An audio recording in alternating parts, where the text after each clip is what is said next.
George Gordon, also known as Lord Byron, was born at Hull Street in London.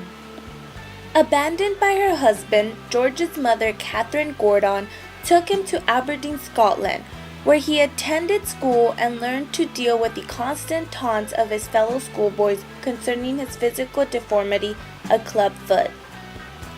With his drive, sexuality, self-revelation, and demand for freedom for oppressed people everywhere, Byron captivated the Western mind and heart as very few writers have, stamping upon 19th century letters, arts, politics, even clothing styles. His image and name is the embodiment of Romanticism. Byron was only 5 feet 8.5 inches tall, and his widely varying weight ranged from 137 to 202 pounds.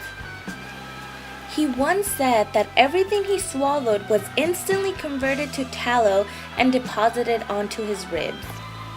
One of his friends noted that at the age of 30 he looked 40, and the knuckles of his hands were lost in fat.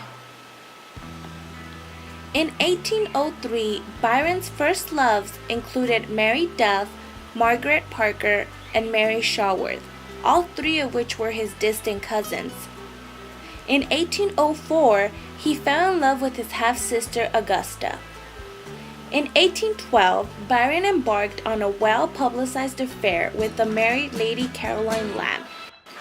The affair shocked the entire British nation. In 1814, Augusta, his half-sister, gave birth to Byron's daughter Elizabeth Medora Lee. In 1815, Byron began to persuade Lady Caroline's cousin Anna Isabella Milbanke. Their marriage rumored of marital violence, adultery, incest, and sodomy. A year later, in 1816, Byron left his wife in England. It is believed that Byron was bisexual, and he had many affairs with those of the same sex. In February of 1824, Byron had an epileptic seizure.